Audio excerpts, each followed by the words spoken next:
Hello everybody and welcome back to another one of those videos where I talk about updates on Dwarf Fortress coming from Toady1 and KitFox.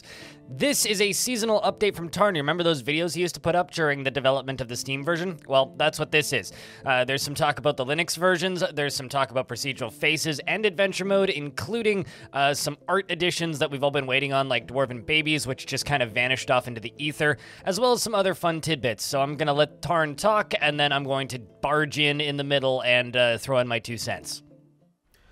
Okay, so this is another little update video. We used to do these seasonally and dropped off, and now we're back for the summer.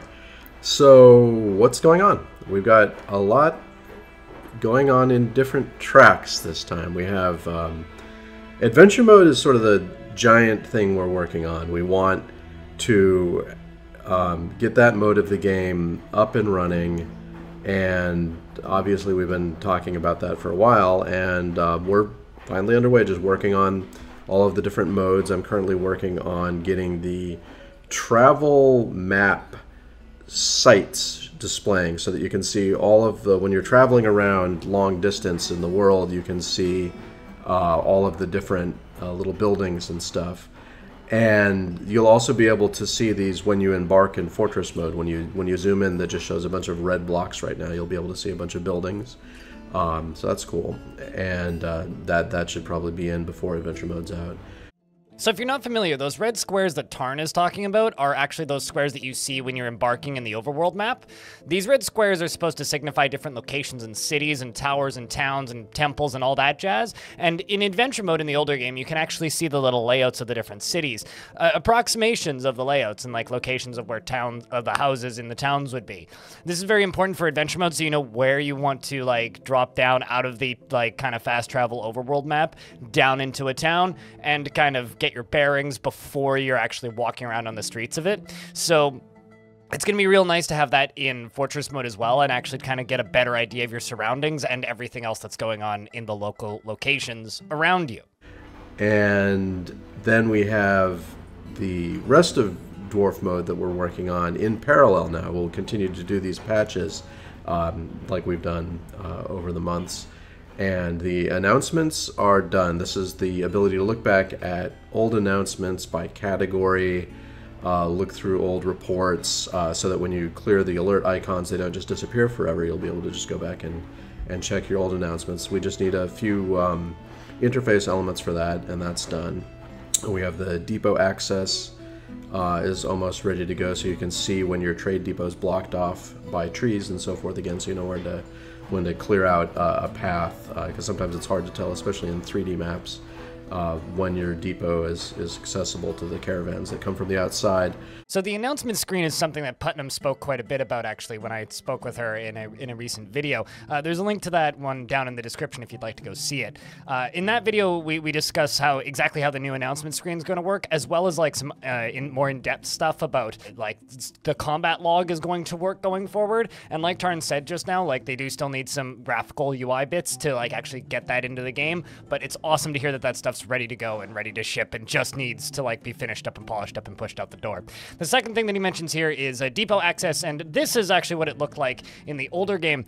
Depot access essentially would give you like a green line on the map. Previously, it was the hotkey for it was Shift D, and it would it would give you like a green line of areas that wagons could reach, so you could tell immediately as to whether or not your trade depot was accessible. Right now, it's just kind of maybe it's accessible, and it's kind of like up to the player to guess. And then when the wagons show up to trade, they either can or they can't. And if they can't, then you're just kind of SOL. So this is definitely an improvement, and I'm very happy to see it returning. And various other bug fixes going to keep coming.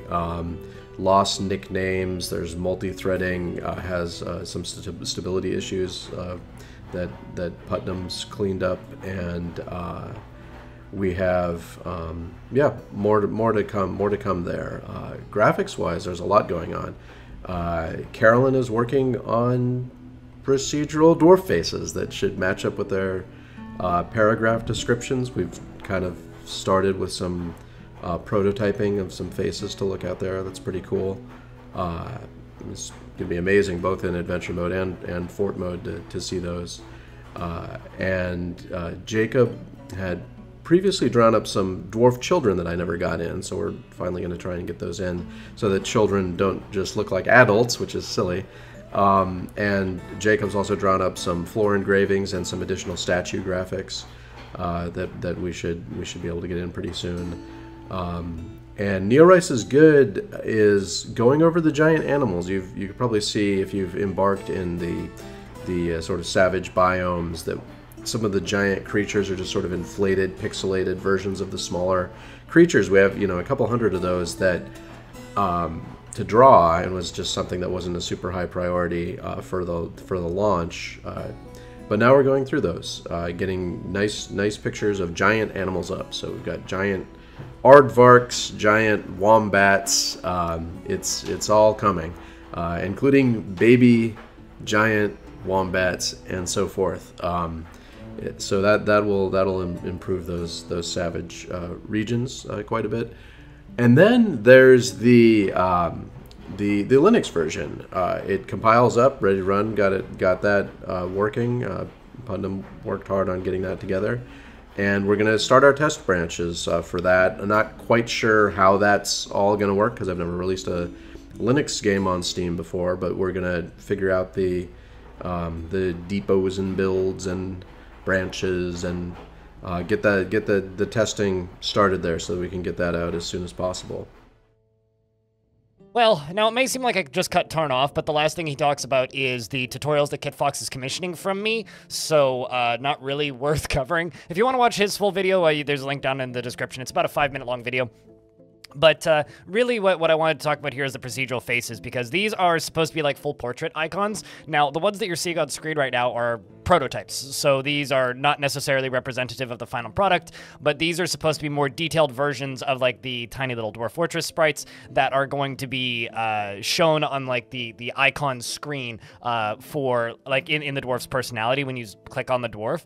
I think that these will be an awesome addition once they make it in, assuming they end up looking half this good. I'm just very, very, very happy to see like more in the detail on the Dwarven faces getting done, because like the sprites, they're good. Like there's a lot of variety to them, but like once you've kind of seen half a dozen of them, you've kind of seen most of them, and I think that added detail is just going to be a really nice addition to the like personality of the dwarves themselves.